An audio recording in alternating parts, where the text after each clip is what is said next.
सोमू नाम का एक किसान अपनी पत्नी मालती और पुत्री राधा के साथ रहा करता था। सोमू बेहद गरीब था। एक दिन उसकी पत्नी मालती बोली, मेरी समझ में नहीं आता कि हमारी गरीबी के दिन कब खत्म होंगे। अब चिंता मत करो आरती, जब अच्छे दिन नहीं रहे तो ये बुरे दिन भी नहीं रहेंगे। मेरी समझ में ये नहीं आता कि आखिर कब तक आप दूसरों के खेतों में गुलामी करते रहेंगे। मालती, मेरे पास इसके अलावा और कोई चारा भी तो नहीं है। अरे जब आपके पास अपनी जमीन है तो फिर आप उस पर खेती क्यों नहीं कर सकते? तुम्हें पता है मालती कि जमींदार चौधरी ने उस जमीन पर कब्जा कर रखा है और मेरे पास इतने पैसे नहीं है कि मैं उसे छुड़ा सकूं। तो जाकर आप उससे बात क्यों नहीं करते? उससे कहिए कि वो आपकी जमीन वापस कर दे। आप उस जमीन पर खेती करेंगे और फसल बिकने पर आप उसके पैसे लौटा देंगे। सोमू को अपनी पत्नी की बात अच्छी लगी। वो सीधा जमींदार चौधरी के घर पर चला गया।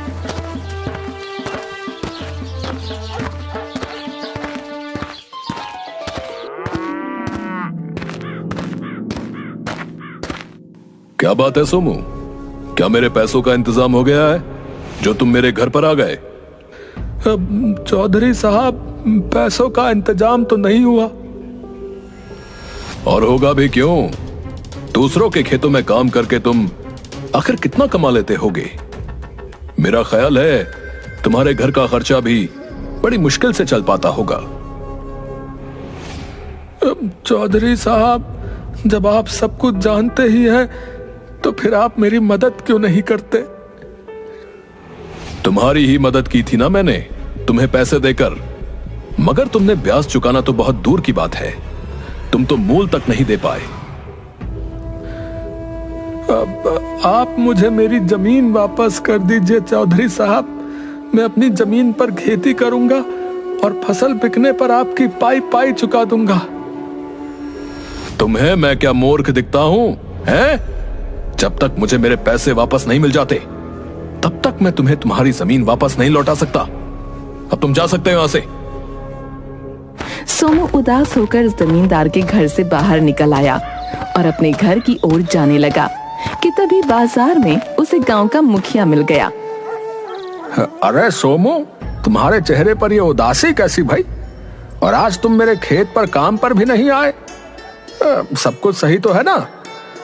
अब आपको क्या बताऊं मुखिया जी, जमींदार चौधरी से अपनी जमीन वापस मांगने गया था, मगर उसने टका सा जवाब देकर मुझे वापस कर दिया। क्या तुमने उसके पैसे लौटा दिए? नहीं मुखिया जी, मैं उसे यही बताने के लिए गया था कि अगर वो मेरी जमीन मुझे वापस कर देता है तो मैं उस पर खेती करके फसल बिकने के बाद उसके सारे पैसे चुका दूंगा। सोमो, तुम जानते हो कि जब तक जमींदार को तुम उसके पैसे नहीं दोगे तब तक वो तुम्हारी जमीन नहीं लौटाएगा भाई। आप ठीक कहते हैं मुखिया जी। समझ में नहीं आता कि आखिर मैं पैसों का इंतजाम कहां से करूंगा। अब चिंता मत करो सोमू, ईश्वर पर भरोसा रखो, सब कुछ सही हो जाएगा।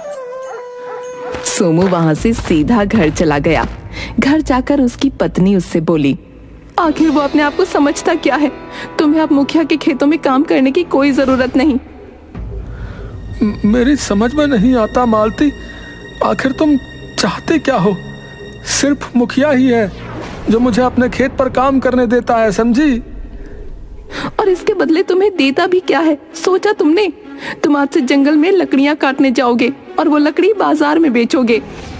इतना बोलकर मालती ने एक बड़ी कुल्हाड़ी सोमू को पकड़ा दी। दूसरों की गुलामी करने से तो यही बेहतर है। सोमू कुल्हाड़ी लेकर सीधा जंगल की ओर चला गया।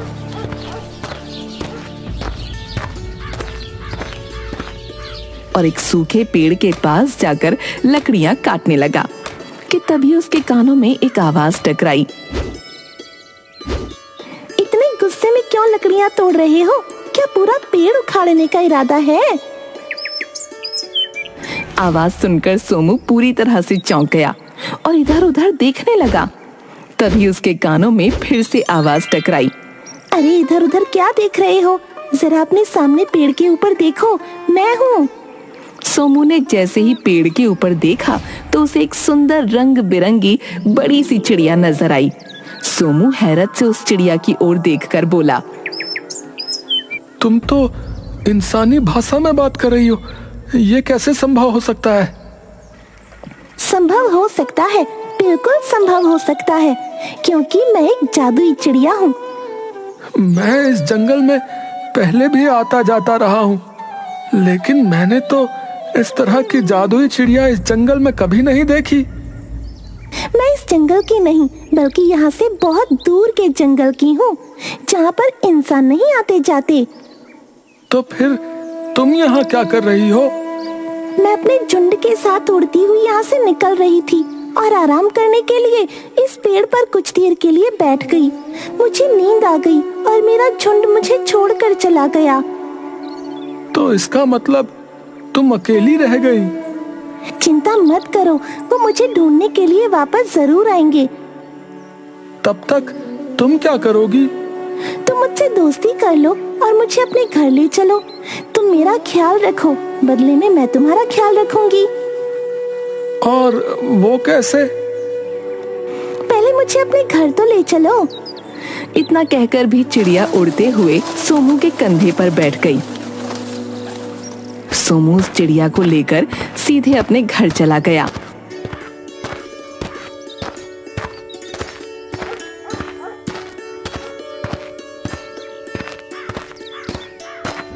इतनी सुंदर चिड़िया को देखकर सोमू की बेटी राधा चहकते हुए बोली, अरे पिताजी, इतनी सुंदर चिड़िया। ये चिड़िया सुंदर ही नहीं बल्कि जादुई भी है। पता है राधा, ये बोलती भी है। ये कैसी बातें कर रहे हो तुम भला? चिड़िया इंसानी आवाज में कैसे बोल सकती है? तभी वो चिड़िया मालती के सामने बोल पड़ी। क्यों नहीं बोल सकती? जादुई चिड़िया सब कुछ कर सकती है। राधा और मालती बुरी तरह से हैरत में पड़ गईं और उसे गौर से देखने लगीं। मुझे इतने गौर से मत देखो, क्या मुझे नजर लगाने का इरादा है? नहीं नहीं, ऐसी कोई बात नहीं। तुम्हारे चेहरे पर उदासी क्यों है? जब से यहाँ आई हूँ तब से सबके चेहरे पर उदासी ही देख रही हूँ। अब तुम्हें क्या बताऊं जादुई चिड़िया, जो लोग गरीब होते हैं और जिनके पास धन नहीं होता, वो लोग उदास ही होते हैं। तो चिंता क्यों करती हो? तुम्हारी गरीबी दूर करने का हल है मेरे पास। जादुई चिड़िया की बात सुनकर सोमू बुरी तरह से चौंक पड़ा। क्या तुम वास्तव में हमारी गरीबी दूर कर सकती हो? तुमसे कहा तो है, मैं एक जादुई चिड़िया हूँ। तुम हमारी कैसे मदद कर सकती हो? मैं तुम्हें उस जगह का पता बता सकती हूँ जहाँ पर बहुत ढेर सारा धन गड़ा हुआ है। तो फिर देर किस बात की है जादुई चिड़िया, मुझे जल्दी से बताओ। तुम्हारे खेत में जो बहुत पुराना पीपल का पेड़ है, उस पेड़ के नीचे पुराने जमाने का प्राचीन खजाना गड़ा है। तुम रात के समय वहां जाकर उसे खोद कर निकाल लेना।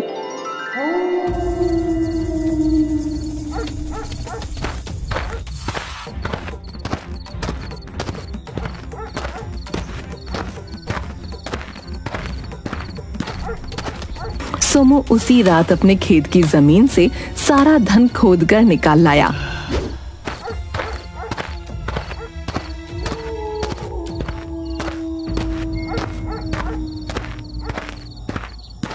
इतना ढेर सारा धन देखकर मालती की आंखों में एक अजीब सी चमक आ गई। इतना सारा धन तो मैंने अपने जीवन में कभी नहीं देखा। अब हमारे दुख के दिन समाप्त हो गए आरती। तभी वो जादुई चिड़िया सोमू के कंधे पर बैठकर बोली, अब तुम इस धन से अपनी गरीबी दूर कर सकते हो।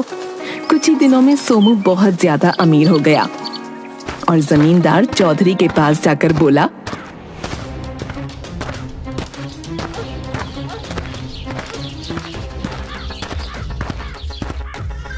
चौधरी साहब, ये लीजिए अपने पैसे और मेरी जमीन मुझे वापस कर दीजिए।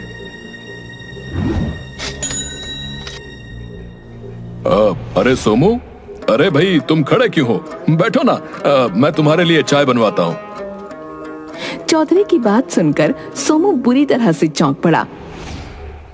चौधरी साहब, आप मुझे अपने बराबर में बिठाएंगे? सोमू, अपनी बराबरी में बराबर वालों को ही बैठाया जाता है। अब तुम हमारी बराबरी के हो चुके हो। मैंने देखा तुम्हारा घर मुझसे भी अधिक सुंदर बन चुका है। इतना बोलकर चौधरी ने सोमू की जमीन के कागज लौटाते हुए कहा। सोमू, जब आदमी बहुत धनवान बन जाता है तब उसके अंदर शासन करने की भी इच्छा होती है। एक दिन ये इच्छा तुम्हें भी होगी, इसलिए तुम अभी से इस बारे में विचार करना शुरू कर दो। सोमू खुशी खुशी अपनी जमीन के कागज लेकर अपने घर आकर अपनी पत्नी से बोला।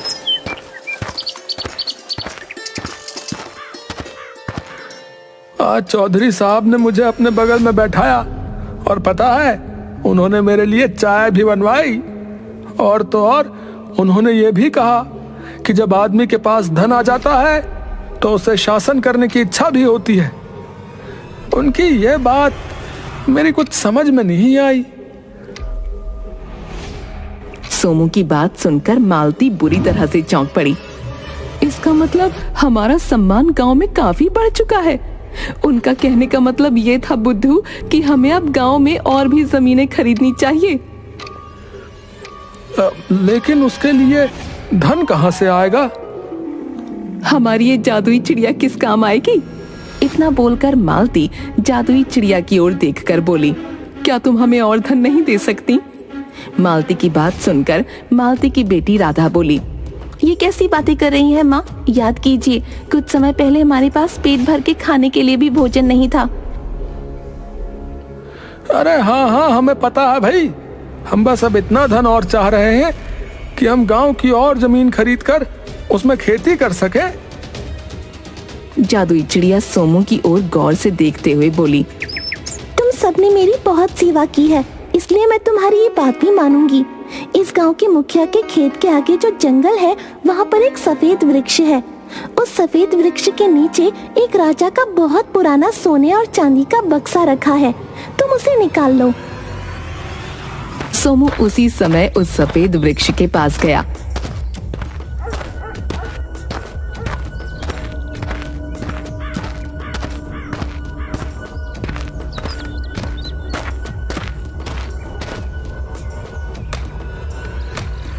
और वो बक्सा निकाल कर घर ले आया।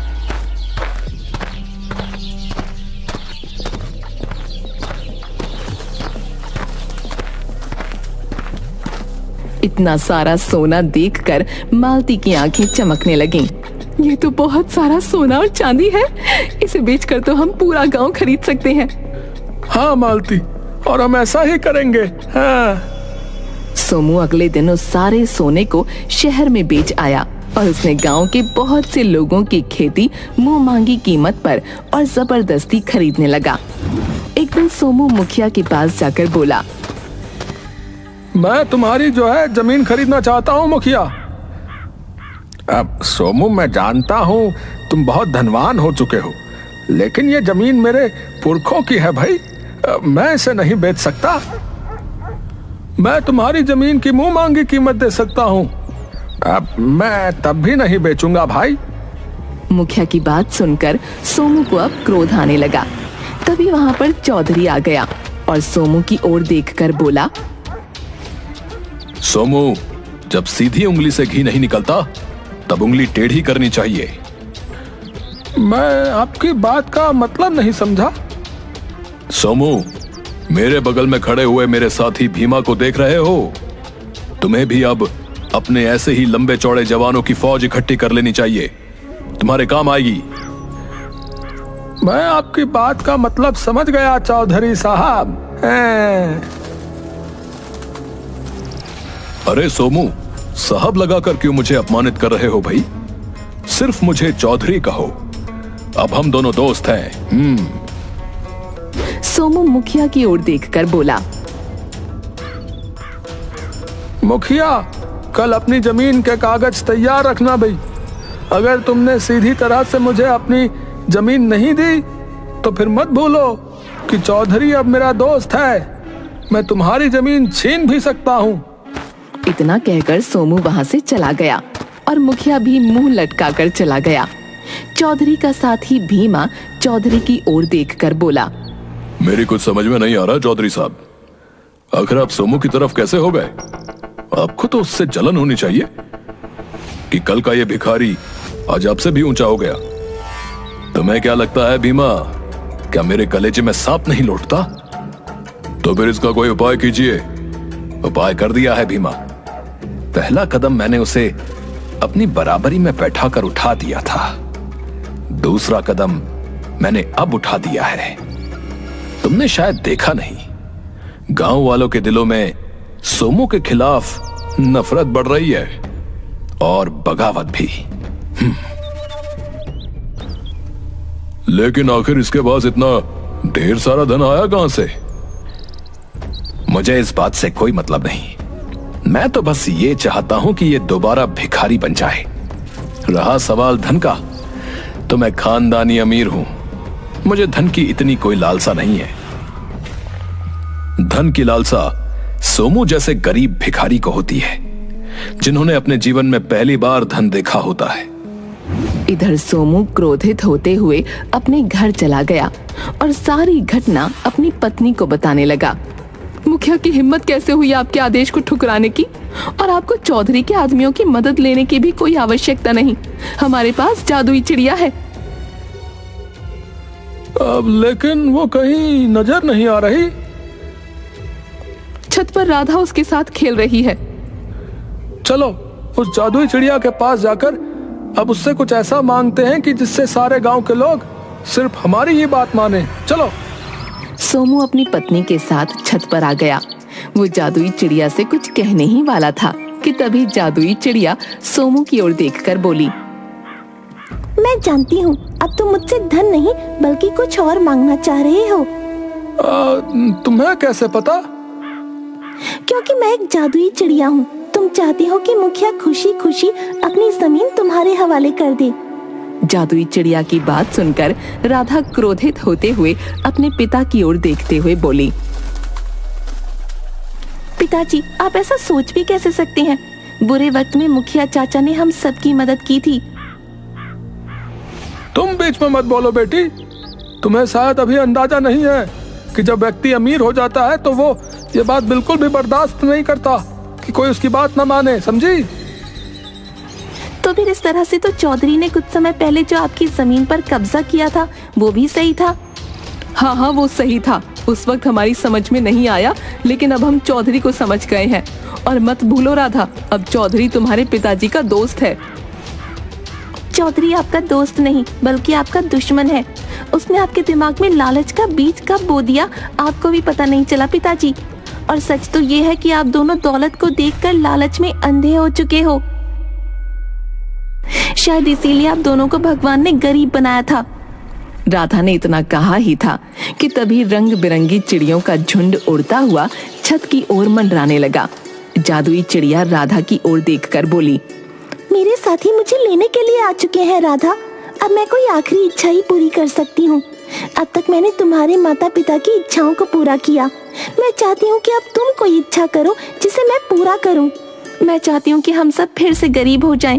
हमारे पास बस इतना धन और इतनी जमीन हो कि जिस पर मेहनत से खेती करके 2 वक्त की रोटी कमाई जा सके। और मैं ये भी चाहती हूँ कि चौधरी जैसे अत्याचारी और बहकाने वाले व्यक्ति गरीब हो जाएं, ताकि वो फिर से किसी दूसरे के दिल में लालच पैदा न कर सकें। मुझे तुम पर गर्व है राधा, ऐसा ही होगा। इतना कहकर जादुई चिड़िया अपने झुंड के साथ वहां से उड़ती हुई चली गई। सोमू फिर से गरीब हो गया और चौधरी को कारोबार में बहुत नुकसान झेलना पड़ा। वो गांव छोड़कर चला गया।